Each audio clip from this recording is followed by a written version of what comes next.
26-27 ఆర్థిక సంవత్సరానికి నేను ఈ క్రింది విధంగా కేటాయింపులను ప్రతిపాదిస్తున్నాను.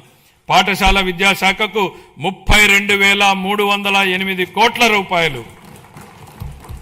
అందులో ప్రజా పాఠశాలల మౌలిక వసతుల సమగ్రాభివృద్ధికి 1,500 కోట్లు, ఉన్నత విద్యాశాఖకు 2,567 కోట్లు, నైపుణ్యాభివృద్ధి మరియు శిక్షణ శాఖకు 1,232 కోట్లు. పంచాయతీరాజ్ మరియు గ్రామీణాభివృద్ధి గౌరవ ఉప ముఖ్యమంత్రి శ్రీ కె పవన్ కళ్యాణ్ గారి నాయకత్వంలో ఆంధ్రప్రదేశ్ గ్రామీణ ముఖ చిత్రం రూపాంతరం చెందుతోంది. 25-26 ఆర్థిక సంవత్సరంలో 3.44 లక్షల మంది ఎన్నికైన ప్రజాప్రతినిధులు మరియు కార్యనిర్వాహకులకు శిక్షణ ఇవ్వడం ద్వారా ఆంధ్రప్రదేశ్ దేశవ్యాప్తంగా ప్రథమ స్థానాన్ని సాధించింది. ఆగస్టు 15, 2019 నుండి 24-25 వరకు అమల్లో ఉన్న జల్ జీవన్ మిషన్ కింద గత ప్రభుత్వం మొత్తం 26,824 కోట్ల రూపాయల ప్రాజెక్టు వ్యయంలో కేంద్ర భాగస్వామ్యం లభించిన నిధుల్లో కేవలం 2,255 కోట్లను మాత్రమే వినియోగించింది. 23-24లో కేంద్రం నుండి అతి తక్కువ కేటాయింపులు వచ్చినప్పటికీ ఛత్తీస్గఢ్, జార్ఖండ్, గుజరాత్, ఒడిశా వంటి రాష్ట్రాలు ఆంధ్రప్రదేశ్ కంటే ఎక్కువగా ఖర్చు చేశాయి. మా ప్రభుత్వం ఈ పథకాన్ని పునరుద్ధరించేందుకు ముందడుగు వేసింది. మా విజ్ఞప్తిని స్వీకరించి పథకం గడువుని 28 వరకు పొడిగించిన భారత ప్రభుత్వానికి మా కృతజ్ఞతలు. దీర్ఘకాలిక స్థిరత్వ సమస్యలను పరిష్కరించడంతో పాటు 100% కవరేజీని సాధించేందుకు ఉపరితల జల ఆధారిత మల్టీ విలేజ్ స్కీమ్స్ ద్వారా ఈ కార్యక్రమాన్ని పునర్వ్యవస్థీకరించాము. ప్రతి వ్యక్తికి 55 లీటర్ల తాగునీటి సరఫరాను చేసే విధంగా దిశగా చర్యలు తీసుకోవడం జరుగుతోంది. గ్రామీణ అనుసంధానతను బలోపేతం చేస్తూ 4,000 కిలోమీటర్లకు పైగా గ్రామీణ రహదారుల పనులు చేపట్టడం జరిగింది. వీటిలో అనేక పనులు పూర్తి చేయడం జరిగింది. మిగతా పనులు ముగింపు దశలో ఉన్నాయి. దీని ద్వారా దూర ప్రాంతమైనటువంటి గ్రామాలలో మార్కెట్ ప్రాప్తి, ఆదాయ వృద్ధి మరియు ఆర్థిక స్థిరత్వం మెరుగుపడుతోంది. శాస్కీ కింద 2,123 కోట్లను కేటాయించడం జరిగింది. 26-27 ఆర్థిక సంవత్సరానికి పంచాయతీ రాజ్ మరియు గ్రామీణాభివృద్ధి శాఖకు 22,942 కోట్లను కేటాయించాలని నేను ప్రతిపాదిస్తున్నాను.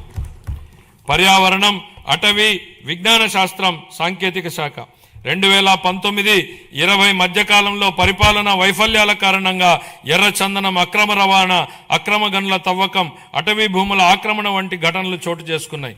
ఆంధ్రప్రదేశ్ను హరితాంధ్రప్రదేశ్గా తీర్చిదిద్దడం మా లక్ష్యం. 2030 నాటికి 37% మరియు 47 నాటికి 50% పచ్చదనం సాధించే దిశగా అటవీ సంపదను స్థిరంగా నిర్వహించడం, ఎడారీకరణను ఎదుర్కోవడం వంటి చర్యలను అమలు చేస్తాం. వ్యూహాత్మక పర్యావరణ రక్షణ వలయంగా గ్రీన్ కవర్ వాల్ ఆఫ్ ఆంధ్రప్రదేశ్ను అమలు చేయనున్నాం. 26-27 ఆర్థిక సంవత్సరానికి పర్యావరణం, అటవీ, విజ్ఞాన శాస్త్రం, సాంకేతిక శాఖకు 714 కోట్ల రూపాయలను కేటాయించాలని నేను ప్రతిపాదిస్తున్నాను. పట్టణాభివృద్ధి అమృత్ 2.0 పథకం కింద 111 పట్టణ స్థానిక సంస్థల్లో మొత్తం 506 ప్రాజెక్టులు అమల్లో ఉన్నాయి. అదనంగా UIDF, AIB సహకారంతో చేపట్టినటువంటి ప్రాజెక్టులు కూడా పురోగతిలో ఉన్నాయి.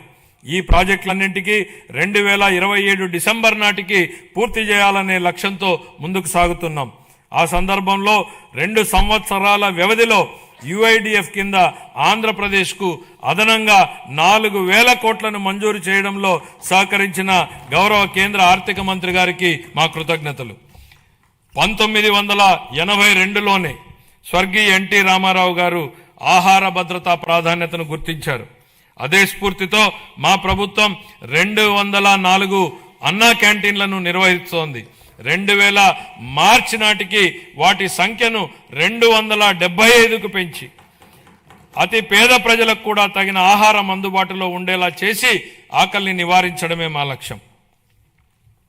విశాఖపట్నం మరియు విజయవాడ వంటి ప్రధాన నగరాల్లో ఆధునిక మెట్రో రైలు వ్యవస్థలో ప్రయాణించే కళ త్వరలో సాకారం కానుంది. ప్రధానమంత్రి ఆవాస్ యోజన, ఎన్టీఆర్ నగర్స్ కింద ఆర్థికంగా బలహీన వర్గాలకు చెందిన కుటుంబాలకు 25 లక్షల గృహ పట్టాలు, ఇళ్లను అందించి సొంత ఇంటి కలను నెరవేర్చడమే మా ప్రభుత్వ లక్ష్యం. అమరావతి ప్రజల రాజధాని. మా ప్రజల రాజధాని అమరావతి అభివృద్ధికి మద్దతు అందించిన గౌరవ ప్రధానమంత్రి శ్రీ నరేంద్ర మోడీ గారికి హృదయపూర్వక కృతజ్ఞతలు.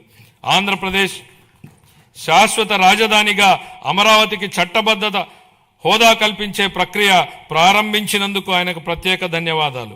వివిధ ఆర్థిక సంస్థల ద్వారా స్వయం సమృద్ధి నమూనాలో నిధులను సమీకరించి పనులను వేగవంతంగా ముందుకు తీసుకెళ్తున్నాం. 57,868 కోట్ల విలువైన 97 పనులకు పరిపాలనా అనుమతులు జారీ చేశాం. ఇది మా ప్రభుత్వం ప్రజల రాజధాని అమరావతిని నిర్మించాలనే నిబద్ధతకు స్పష్టమైన నిదర్శనం. 2026-27 ఆర్థిక సంవత్సరానికి మున్సిపల్ పరిపాలన మరియు పట్టణాభివృద్ధి శాఖకు 14,539 కోట్లను కేటాయించాలని నేను ప్రతిపాదిస్తున్నాను. న్యాయశాఖ, హోం, మద్య నిషేధం, ఎక్సైజ్ మరియు అగ్నిమాపక శాఖలు. మంచివారు భయపడనప్పుడు చెడు శక్తులు బలహీనమవుతాయన్నటువంటి రొనాల్డ్ రీగన్ సూక్తిని గుర్తు చేస్తూ తీవ్ర వాతావరణ పరిస్థితుల్లోనూ, పండగల సమయంలోనూ, అత్యవసరాలు, విపత్తులు, ప్రజా కార్యక్రమాలలోనూ సమయంలోనూ వ్యక్తిగత అవసరాలను పక్కన పెట్టి రాత్రింబగళ్లు కర్తవ్యాన్ని నిర్వహించేదే మన పోలీసు దళమే. కాకి యూనిఫామ్ గౌరవం మరియు హుందాతనాన్ని భుజాన మోస్తూ ఏదైనా ఆపదొస్తే మొట్టమొదటిగా స్పందించేది వారే. వారి సేవాభావం, త్యాగస్ఫూర్తిని మా ప్రభుత్వం అత్యంత గౌరవంగా భావిస్తుంది.